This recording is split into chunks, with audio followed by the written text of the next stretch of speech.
story with Pastor Tola. Now, you can hear a lot of the stories because I have a lot of stories. But one thing I have seen that is constant in my life is that I've always been underestimated by people. And some people can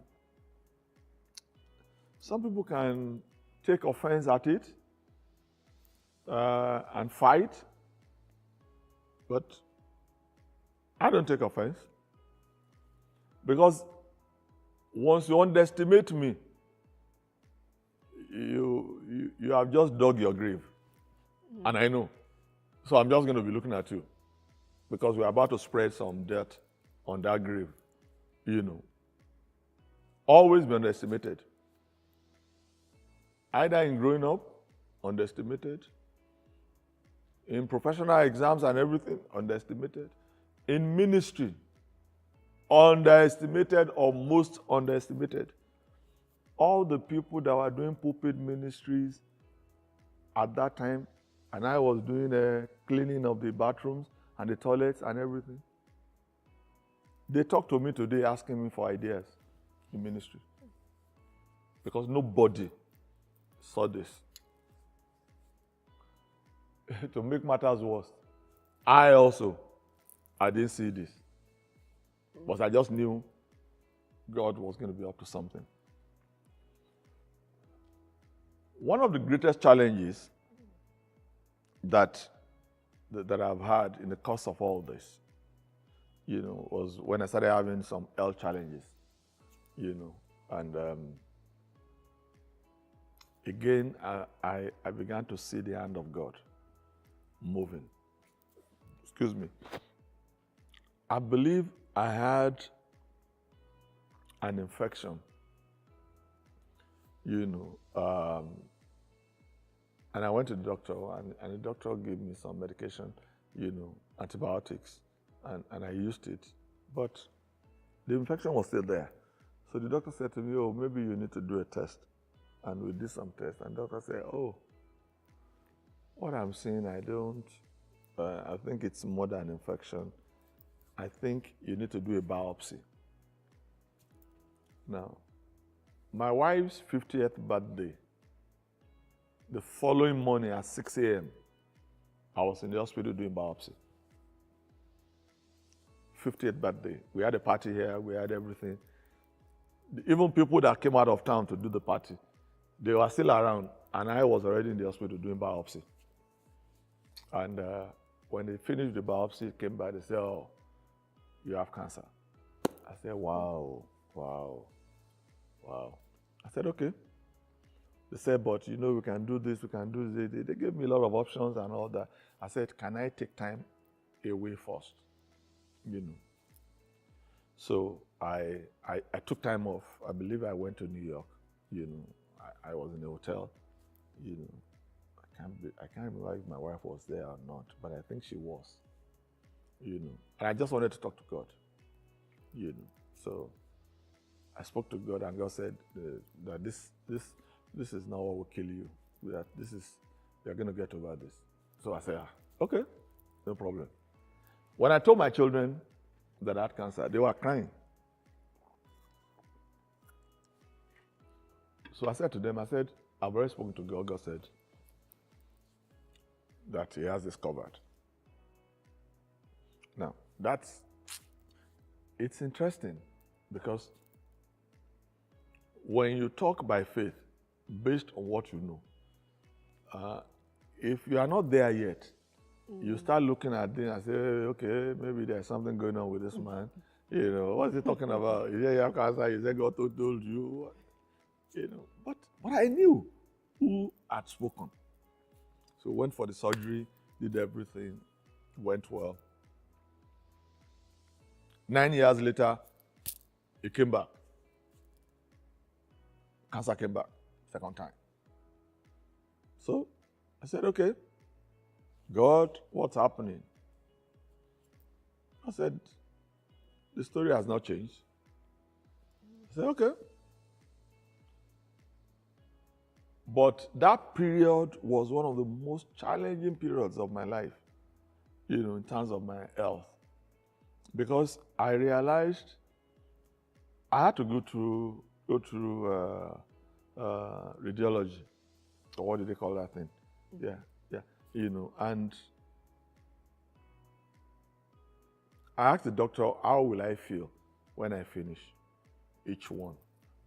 And the doctor said to me, you'll feel like you've gone to work all day. That's how tired you'll be. Radiation, that's the word. Now, this radiation was only for about maybe 15 minutes. Put you in the machine, you run through it, But when I finished, because they had told me I was going to get tired, I didn't want to sleep at home. So I just come straight to work. Yeah, so I sit there, I'm doing what I have to do, but I'm tired. There were times during praise and worship on Sundays, I did this for 2 months, every day, except weekends. Every day, I was doing radiation every day for 2 months. During praise and worship, I can't stand. I had to sit down, And all I'm praying that God just give me strength so that I can preach. Once I finish preaching, I'll deal with the rest, but just this one, And God helped. Do you understand? So by the time I finished, rang the bell, people that have gone through cancer will understand what it means to ring the bell. It's when they check you out and they find out that there's no trace of cancer again. So they ask you to ring the bell. It's a celebratory moment. Yeah. Did all that.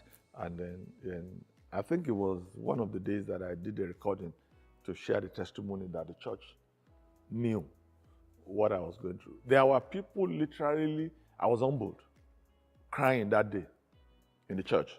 That what? You are going through all this? And you are in this church every day? You are doing the...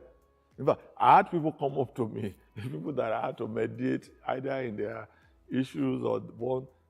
They were apologizing to me. That please, we apologize. So we brought our own problem.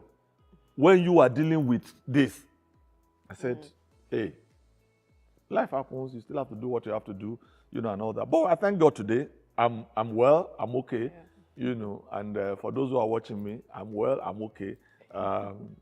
Because the challenge with testimony is that people look at you from your testimony as if you are still dealing with the issue, forgetting that you are sharing a testimony that you have overcome.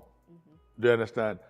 So I'm not sharing the testimony that I'm still dealing with it. No, I overcome it by God's grace, and we're still standing. But to finish this part of my story, what I've come to realize is that never underestimate the power of God on a man's life. When God's hand is upon a man, no matter what you go through, no matter who is fighting you, God is just going to make sure you overcome. Do you understand? And that's what I have seen in my life. Do you understand? How God has ensured and helped, to overcome all the challenges of life. Not so much because there won't be challenges. There will always be challenges in life. And that's just the truth. Whether you're a Christian or a believer or non-believer, it doesn't matter. But the good thing about us being believers is that Jesus came so that we can overcome. Do you understand?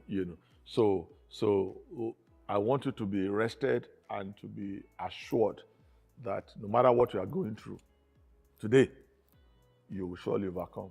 In Jesus' name. Amen. So, Pastor, if you could describe your life story in 3 words, what would those 3 words be? A man God helped.